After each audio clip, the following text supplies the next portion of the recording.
Are you one of the 3 people still playing Sons of the Forest? Have you beat the game so many times that the thought of entering Cave D just one more time makes you want to kick Kelvin? Are you happy with your little log cabin?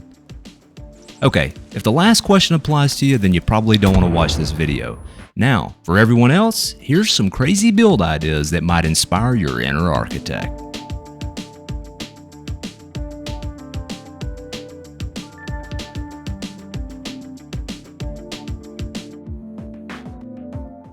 First up, consider making a tarp launcher. What's that? Well, a tarp launcher is a slip and slide on steroids. The launcher is made by framing up a floor, but instead of planking it in, just slap a tarp down. Just make sure to suspend your tarp a half a log above the landscape so your bum doesn't hit the ground. Once you have achieved the desired length, build you a little ramp and break out your sled. Give your character a little bunny hop and game mechanics will take care of the rest. And if your desired length is a week of your time, then I would suggest this location, which is the airstrip. It's narrow but very long and flat.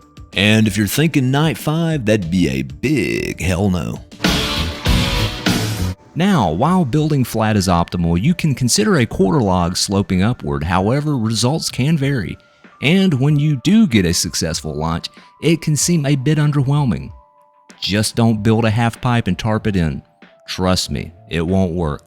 Plank it in and you have something pretty to look at. Next up, go find all your blueprints and start playing around with those traps. Now, our job as players include getting Timmy off the island, ordering Kelvin around, and probably the most important is harassing and torturing the local cannibals and mutants. Now, there are many traps to choose from, and while some have their uses, the 3 I like to build around are the spin, spear thrower, and grind traps. And these were all added in the early access patch 14, so N-Night really knocked it out of the park with this one.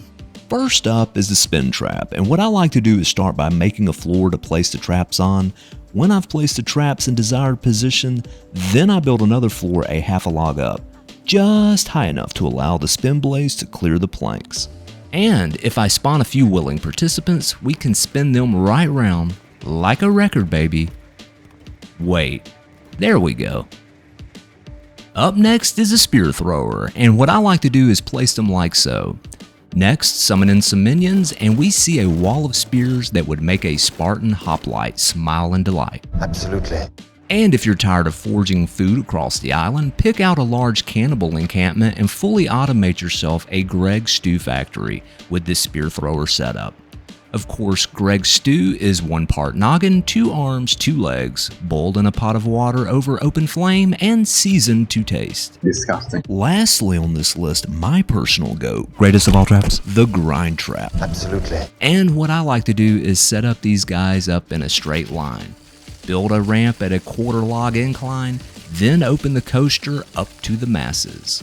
So remember, if you are going to build on a ramp, don't go over quarter log slope incline, but you can dovetail the end of that thing for maximum air. Also, if you want to widen the ramp and install lanes, you can have races to the lake. Unfortunately, no betting allowed. Now, let's move on to the next build, and if you are an Effigy addict, this build is for you. While Effigy scare some enemies and Cannibal Greg likes to decorate bases with his own design, consider really amping up your game with a statue base. Now, this is located on the southeastern side of the island, and I decided to wait until winter when the pond froze in order to place my statue's feet down. And once placed, you can start building up to the desired height. Just remember, free camera mode is your friend because you're gonna need to study this from far away to get the proportions right. Also, depending on how big you go with your statue, lighting may disappoint, so if you plan on admiring from a distance, beware of this limitation.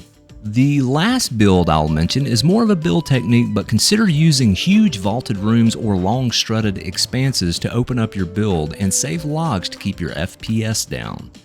I've used this design in several builds across different servers, but I'm currently testing the bounds of island technology by completing an 80 by 80 hangar which sits upon a 100 by 100 suspended foundation. And to make this project work, I build in stages noting FPS as I go along.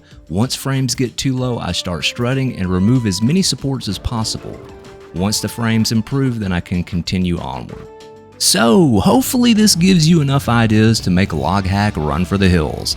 Let me know what crazy builds you're working on, and since you're still watching, be sure to slap a like on this video. Also consider checking this one out if you're not ready to leave the forest. As always, thank you for watching and hope to catch you in the next video.